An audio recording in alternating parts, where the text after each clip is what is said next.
Hello, everybody. It's time for another review, and this time we're looking at the 6th episode of Marvel's What If, which is What If Killmonger Rescued Tony Stark. This one was kind of an interesting one just for a concept. I was kind of wondering if they were ever going to look at Iron Man 1 in any capacity in these, and they kind of are literally going right to the start of it, to the point where the scene that the Watcher is looking over is literally the first shot, I think, in the entire MCU.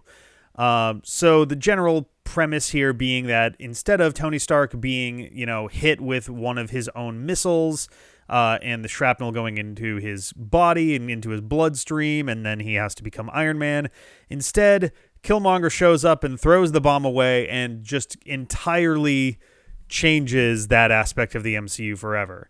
There were some interesting changes to the overall kind of canon, which you'd expect for something that changes this far, this early on. Tony not becoming Iron Man is kind of a big deal. Like, means there's no Ironmonger. It means that he's not there to help during the Chitauri invasion. It means that there's no Ultron in the first place. But I'm not sure how much that matters, because in the end, the world appears to be gearing up for a military conflict between the United States and Wakanda. And all of this is happening before any of the other heroes have, even shown up in the first place, shy of Captain Marvel and Captain America. But yeah, so this one is kind of an interesting episode. What jumps out to me from the start, I'll do a good thing and then I'll do a bad thing. The good thing is I don't know if they do motion capture for this. I assume there's at least some level of motion capture, because the physical animation is like on point for like 98% of this episode. It's the best physical animation that I think we've seen in the entire show so far. Like, it all looks very smooth, and it especially for an episode that features Tony Stark so heavily, who's a very animated person in the first place, and he's doing all these little things. It's nice to be able to have that feel reflected and feel that, animated nature, that kind of, busy sort of feeling to it. There are some issues that I have with the animation, though. There's like this weird, it looks like an error. There's a point where Killmonger is in the Black Panther costume, walking towards a window, and it looks like he's still doing his walking animation for like a second after he arrives, and he's stopped moving, and he's just kind of doing this in place for a second. I've seen this episode twice now, and I'm just kind of confused as to what happened there. Also, Obadiah Stane's eyes are horrifying. Holy shit. Those are some incredibly fucking terrifying 3D animated eyes. It was haunting. I was very glad he was not in the episode for long. No one else's eyes have been anywhere near that terrifying in this entire show, but Obadiah Stane's eyes are scary. So that's a thing. They do when the Watcher is sort of explaining, here's how the world was supposed to work. You get a nice shot of Tony building his original Iron Man suit in Afghanistan, and then you have the Avengers kind of circle shot with the 6 of them. Everybody has seen that shot by now. And I Am Iron Man with the snap. There was all like 3 very iconically Tony Stark little moments, all animated really nicely. I thought it was cool to see those in action. And I would also say that Don Cheadle, I think it was Don Cheadle. I'm pretty sure it was actually Don Cheadle. I meant to check this ahead of time. I'm pretty sure it's Don Cheadle. Knocked it out of the park with their voice acting. Like, it was actually emotive, and it felt like it had some energy, and it had some stuff behind it. I wish that whoever was editing this episode gave his lines a little time to breathe, because everybody's kind of a motor mouth in this episode. At least in the first half. Like, Rhodey is having a conversation with Pepper, and the two of them have really fast-paced lines, which is fine if you give them a quick second in between so that people can kind of, catch their breath. But they'll have like, a really busy line, a really busy line, a really busy line, a really busy line. It's like, okay, stop. I can't think and process what you're saying. And there's like so little space between anybody's lines that it gets really hard to follow in some spots. And that's kind of my bad thing here is the pacing in this episode is awful. It is all over the place. It'd be one thing if the entire episode was really frenetic and really fast paced, but the second half slows it to a crawl. Like, it's crazy how slow things suddenly get in the second half. So the first half of the episode revolves around Killmonger kind of getting into Tony's good graces, climbing his kind of personal ladder, and then convincing him to help him build his drones that were his doctoral thesis, Project Liberator.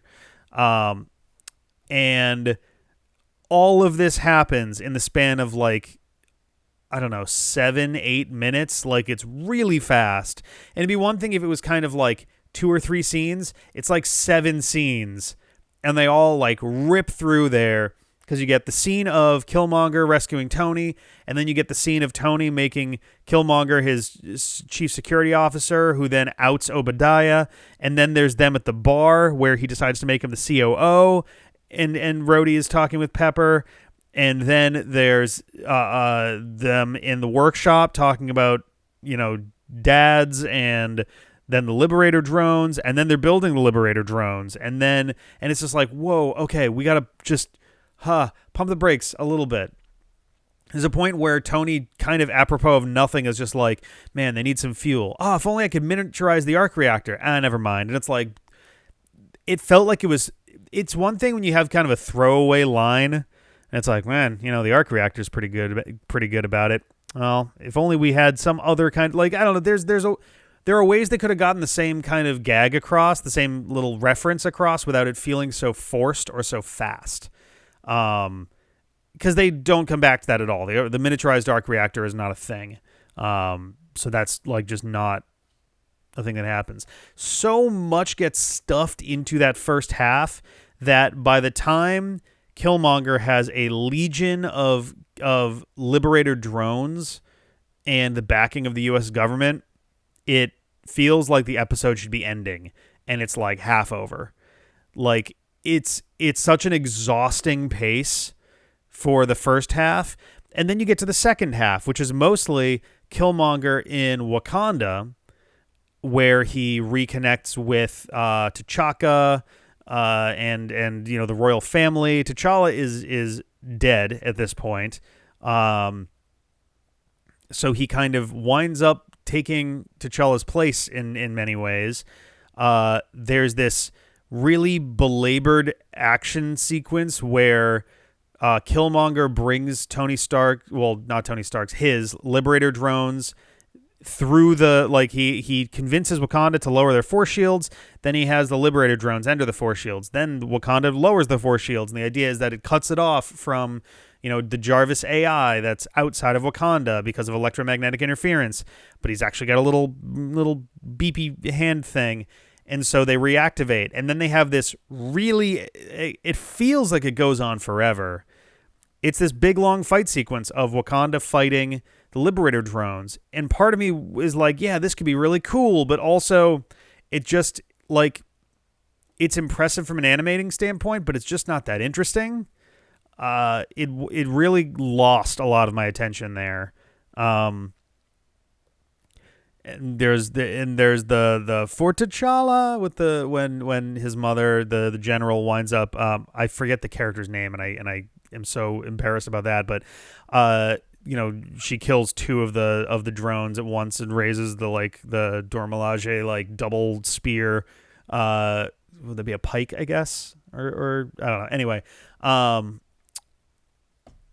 which was kind of anything involving T'Challa at this point is going to feel like it's got a double meaning to it. But that was a nice little moment there. And then Killmonger winds up watching his Wakandan sunset, and T'Chaka gives him the heart-shaped herb. So now Killmonger is the Black Panther. And it just, that whole second half just goes on for so long, and only the last like 2 minutes of the episode feel like the correct pace. Lines can breathe, things are happening, things are moving. And then the episode just kind of like you switch over back to the Americas, where General Ross is talking essentially about going to war, and Pepper is mortified, and there's a young Shuri. Shuri is like, I don't know, 10-ish, somewhere around there. I don't know how, because this takes place around, maybe she's a little older than that. This takes place somewhere between 2008 and 2010, depending on how the MCU wants to treat Iron Man 1 timeline-wise. But she decides to work with Pepper to stop this war, which is kind of another really interesting aspect of this episode, and that is that they kind of invent one of the strangest reasons to go to war. So Killmonger has this like process, because he's got this whole plan. His plan is, essentially to do what he did in Black Panther, which is, sick the war dogs on the world. And with, I don't know if he kept any Liberator drones or not, but essentially with the entirety of Wakanda behind him, without having to like forcefully usurp the throne, he, has that, behind him. But so he's very specifically making his progress along the way and killing people who get in his way. He gets on Tony's good side to get the drones. He winds up well, first of all, he needs to get vibranium. And I don't actually know if he even cares about the vibranium, or if he more just cares about the information that Ulysses Claw has, because he convinces Tony to send Rhodey to meet with Claw to get vibranium. How Tony just offhandedly remembers Ulysses Claw is beyond me, because, 6 years later, 4 years later, however many years later that is, he has to see a file on him and goes, oh, I think this is one of my dad's old weird buddies. Like, they kind of make a bit of a leap there, but Rhodey goes, and they're ambushed by the Black Panther, and then Killmonger shows up, uses the sonic taser on Black Panther, and from the sound of things, basically explodes his brain with it. And then winds up, I think, stabbing Rhodey to death. Comes back, and Tony is rightfully pissed. He's built exactly one Liberator drone, and with vibranium to boot, and almost kills Killmonger. Probably shouldn't have been taunting so much, though. It's actually a really great... It's weird, because the shot you get of Tony is very villainous looking. Him with like red light, holding a thing of whiskey, and just kind of staring, like doing a little Kubrick stare. He's got it's a combination of a Kubrick stare and also, I don't know what to call it, but it's like evil eye glint. It's a thing I've seen a lot in anime, where they'll have a little horizontal, usually red bit of like glare across their pupils. So he's got a combination of both, which is a pretty sharp shorthand for very, very angry bad guy. But he's not the villain. He's taking revenge for Rhodey's death, because Jarvis captured Killmonger killing him. So also, Tony didn't think to save that video and send it anywhere, and apparently Killmonger then wiped all the data from Jarvis, because apparently that's a thing that he was able... I guess Tony just gave him access at some point. But Tony standing there villainously watching on as his super robot tries to kill Killmonger is kind of interesting. It's basically a Gundam. While they were building so the Project Liberator thing, Tony pulls up the specs and has a little 3D thing of it. I'm like, wow, that's literally just a Gundam. And then they say it in the episode. It's like, okay, so I'm not crazy for thinking that. That's good. What, I like anime. Yeah, so he then kills Tony. And then the U.S. essentially starts war efforts against Wakanda because Tony is dead. Like,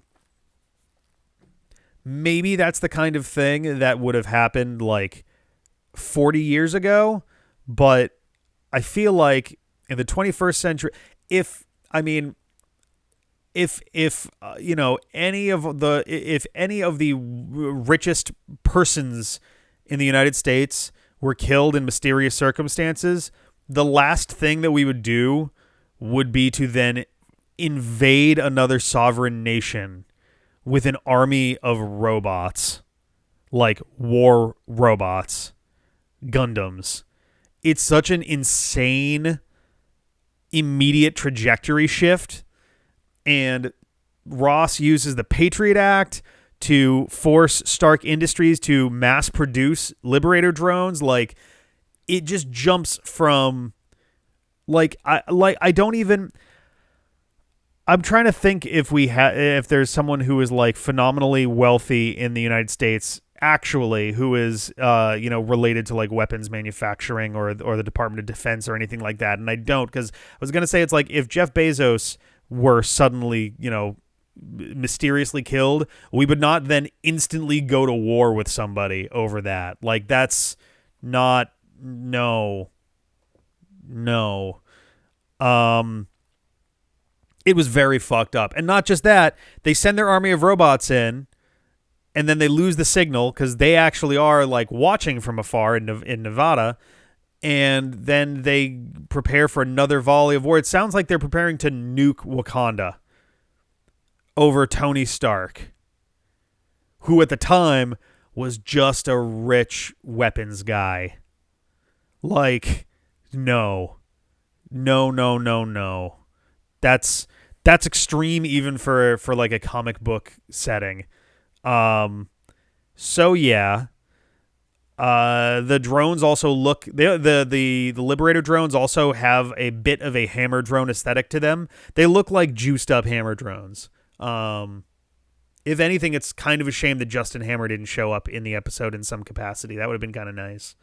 One day we'll get Sam Rockwell back. We got him for All Hail the King, or Hail to the King? All Hail the King. Hail to the King, I think. I forget which one. The one off about Trevor Slattery in jail. So yeah. Excuse me, my goodness.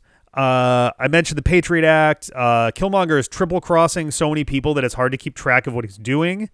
And they do a decent enough job at the very beginning of making him seem sincere in just like wanting to help, and like he even so it's an obvious tactic in hindsight, and it's one that you see a lot in media, but it's usually laced in a way where it's hard to tell that they're doing it. But someone offers you this amazing, incredible opportunity and you turn it down because you want them to think you're too humble, and you want them to think, and it's essentially one of those, hey, the perfect guy for the job is someone who doesn't want the job kind of things. And he does that when Tony offers the COO position. Basically, Obadiah's old position, because he gets outed in front of everybody for having tried to have Tony assassinated.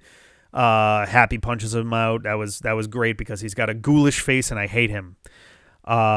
Much love to Jeff Bridges. He's wonderful. Not so much this version of Obadiah Stane, though. But yeah, like, the pacing was such an overwhelming, like, negative to me in this that it was really hard to focus on the rest, which is a bummer because a lot of the other things going on were very creative and interesting.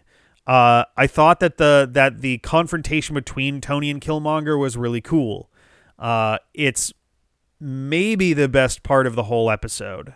That scene in general. Yeah, I would say that's probably the best scene in the entire episode. There's friction against Killmonger's crusade. He tells Rhodey, is like, how could you wear their uniform? And he's like, hey, you have to be in the system to change the system, which was also kind of the message that he tried to get across in the Falcon and the Winter Soldier, when Sam Wilson was going through some tumultuous and turmoil and that whole thing. T'Challa on the Celestial Plane gives him chews him out as well, is basically like, so you think the answer to violence is more violence, calling him out, not for nothing, but it also doesn't, I guess it is for nothing. Killmonger doesn't change a damn thing. Interesting that he sees T'Challa there, but not N'Jobu. I was expecting there to be something of that there, his own father, but they didn't do that. I guess, you know what, though? That's after he had the heart-shaped herb, so maybe he was connected with the celestial plane of the Black Panthers as opposed to his own personal celestial plane with his dad, where it's, you know, set in his apartment in, what was it, Oakland, I think? I talked about the pacing plenty of times.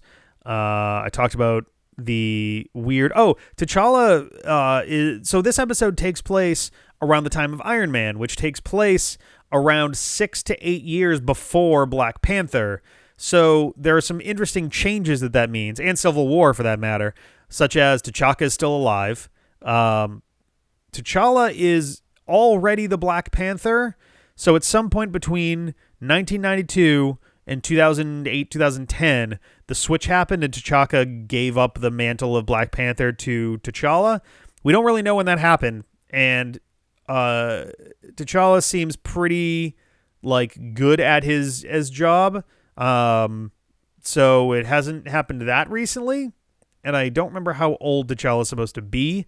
So that's kind of I'm curious when that wound up happening. Shuri is obviously, like we said, a lot younger. I don't know if there's any other like really noticeable timeline differences or timing, I guess, differences that come from that. The soundtrack.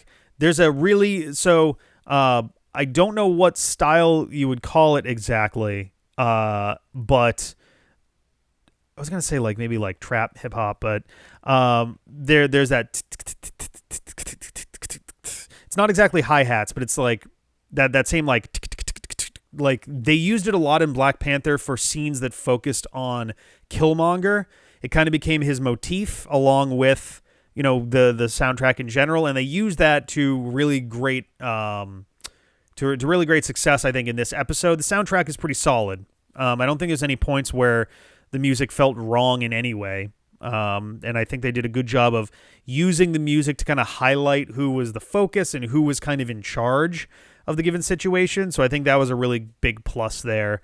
I already mentioned the Gundams. Oh, I also did really like both sides of this. The olive branch extended by Tony over essentially, you know, both of them having dead fathers as a thing to bond over and something that they had in common, which was a nice and meaningful kind of thing to have them bond over. And then the flip side being when Killmonger kills Tony is like, you know, we're not so different, or they're dead dads and our gearheads and all of this stuff. We're so similar. And he's like, the difference between you and me is that you can't see the difference between you and me. And it's like, yeah, like on the surface level, it's like, oh, you're both really engineering minded and you both have gone through, you know, the loss of your fathers and all of this stuff, but it's very surface level and very, like it's not a very deep similarity when you actually look at the way they were raised and the fact that, Eric was raised in, you know, in a pretty like rundown neighborhood in Oakland, and Tony was born with a platinum spoon up his ass, and never had to work to like get anything. He did work, never had to, but point being, they come from such entirely, you could not have a more opposite set of upbringings, you know, and so that's kind of the thing is like, they're really not that similar when you actually look at, you know, their lives. It's just these two little aspects, and that's only, it kind of highlights too that like Killmonger is more concerned with more meaningful shit, where Tony is kind of still the like a very superficial person. You know, him trying to kill Killmonger for him killing Rhodey is like the first thing that actually happens that is not him just being like focused on the superficial, you know, superficiality of whatever's going on. So it was a really good highlighted moment there, that comparison between them. I don't have a whole lot else to say about this episode because the fast segments were so hard to keep up with, and then the slow segments had so little going on. Yeah.